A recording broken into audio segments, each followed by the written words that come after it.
పాఠకులకు అందరికీ ఉగాది శుభాకాంక్షలట. ఇక వాన వస్తుంది, రైతన్న జర జాగ్రత్త. హఠాత్తుగా మారిన వాతావరణం 4 రోజుల పాటు వర్షాలు ఉండేటువంటి అవకాశాన్ని, కొన్ని జిల్లాల్లో ఉరుములు మెరుపులతో కూడినటువంటి వానలు ఉంటాయి.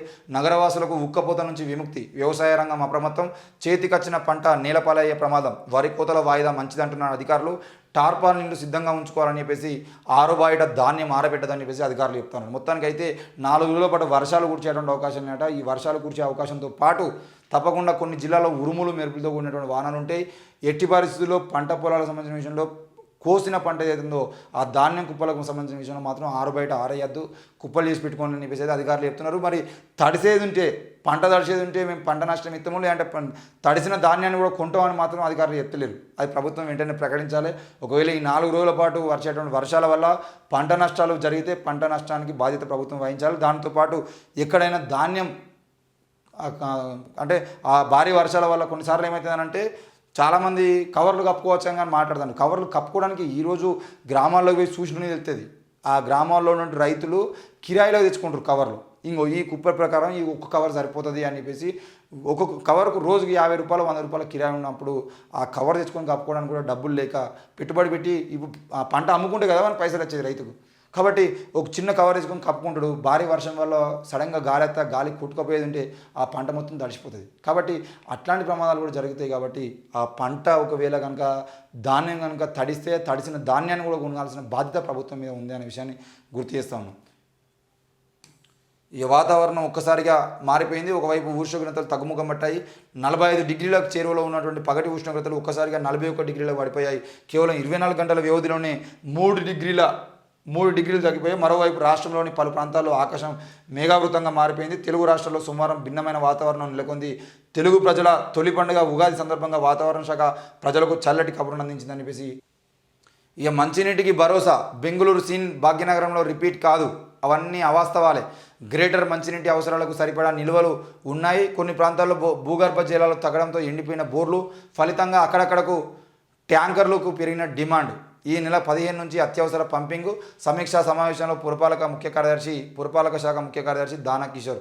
మొత్తానికైతే మంచినీటికి భరోసా ఇస్తున్నాం, బెంగళూరు లాంటి పరిస్థితులు ఇక్కడ రావు, మేము దానికి కావాల్సినటువంటి చర్యలు కూడా చేపట్టామని చెప్పేసి అయితే మరి దానా కిషోర్, పురపాలక శాఖ ముఖ్య కార్యదర్శి దానా కిషోర్ గారు అంటున్నారు. ఎట్టి పరిస్థితుల్లో హైదరాబాద్లోని మహానగరానికి ఉస్మాన్ సాగర్, హిమాయత్ సాగర్, సింగూరు, మంజీరా, కృష్ణ 1, 2, 3 గోదావరి ఫేజ్ 1 నుంచి జరుగుతున్న మంచినీటి సరఫరాకు సంబంధించి అన్నింటిని మేము సమీక్షిస్తున్నాం. ఎట్టి పరిస్థితుల్లో కూడా ఏ ప్రాంతంలో బోర్లు ఎండిపోయినా అక్కడి ట్యాంకర్లకు మేము పంపించడానికి ప్రయత్నం చేస్తాం. ట్యాంకర్లను కూడా తప్పకుండా అందుబాటులో ఉంచుతామని చెప్పేసి అయితే ఈరోజు మరి పురపాలక శాఖ నాయకులు చెప్తున్నారు, పురపాలక శాఖ అధికారులు చెప్తున్నారు. మరి హైదరాబాద్లో నీటి కొరత రాకుండా చూస్తున్న ప్రయత్నం అయితే కాంగ్రెస్ ప్రభుత్వం చేస్తూనే ఉంది. మొన్ననే రేవంత్ రెడ్డి కూడా అదే చెప్పిండు, కరెంటు కష్టాలు రావద్దు, నీటి కష్టాలు రావద్దు అని చెప్పేసి. ఎందుకంటే లోక్సభ ఎన్నికలు ఉన్నాయి కాబట్టి హైదరాబాద్ మహానగరంలో బిందెలు పట్టుకుని రోడ్ల మీదకి వచ్చి ధర్నాలు మొదలు పెడితే ఒక్క ఏరియాలో స్టార్ట్ అయింది అంటే మొత్తం హైదరాబాద్ పట్టణం మొత్తం అదే పరిస్థితి ఉంటాయి. కాబట్టి ట్యాంకర్లను అడ్డుకోవడము, ట్యాంకర్ దగ్గర గొడవ వేయడము, నీటిని నింపుకోవడం, ఇవన్నీ పెద్ద సీన్ రిపీట్ అవుతాయి. కాబట్టి అట్లాంటి ప్రయత్నం జరగద్దు, అట్లాంటి అవకాశమే రావద్దు అని చెప్పేసి రేవంత్ రెడ్డి చెప్పడం జరిగింది. మరి దానికి సంబంధించిన విషయంలో అధికారులు ఏ రకంగా ముందు పోతారో చూద్దాం. ఇక తుర్కయాంజల్ హత్య కేసులో కొత్త ట్విస్ట్. హత్యకు గురైన వ్యక్తి మాజీ నక్సలైట్ తిరుపతి బాలన్నగా గుర్తింపు. గతంలో నయీం గ్యాంగ్లో కీలకంగా పనిచేసిండు. బాలన్నపై 35 పైగా హత్య కేసులు. తుర్కయాంజల్ మర్డర్ కేసులో కొత్త కోణాలు వెలుగులోకి వచ్చాయి. 3 రోజుల క్రితం గంజాయి మత్తులో తండ్రిని హత్య చేసినట్టు వార్తలు రావడంతో పోలీసులు కొడుకుని అదుపులోకి తీసుకొని విచారణ చేపట్టారు. విచారణలో విస్తుపోయే నిజాలు వెలుగులోకి వచ్చాయి. హత్యకు గురైన వ్యక్తి మాజీ నక్సలైట్ తిరుపతి బాలన్నగా గుర్తించారు.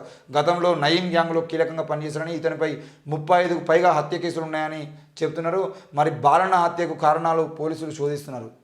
కేవలం ఆ రోజు వాళ్ళ కొడుకు డ్రగ్స్ తీసుకున్నాడు కాబట్టి ఆయనను అరెస్ట్ చేసి ఆ కేసును క్లోజ్ చేద్దామని ప్రయత్నం చేశారు. కానీ బయటకు వచ్చిన విషయం మాత్రం ఆయన బాలన్న, మాజీ నక్సలైట్ బాలన్న, 35 ప్రధాన కేసులు ఆయన మీద ఉన్నాయి. అందులో కూడా నయీం గ్యాంగ్లో కీలకంగా పనిచేసినటువంటి వ్యక్తి. నయీం గ్యాంగ్లో పనిచేసినప్పుడు ఆయనకు కూడా ఆ డైరీకి సంబంధించిన విషయంలో కూడా కొన్ని అంశాలు ఉన్నాయి. బాలన్న కూడా తెలుసు అని చెప్పేసి, లేదు అనంటే తుర్కయాంజల్ వేదికగా చాలా పంచాయతీలకు, చాలా సెటిల్మెంట్లకు కూడా బాలన్న ముందుండి పనిచేసిన విషయాన్ని కూడా అక్కడ వాళ్ళు చెప్పారు.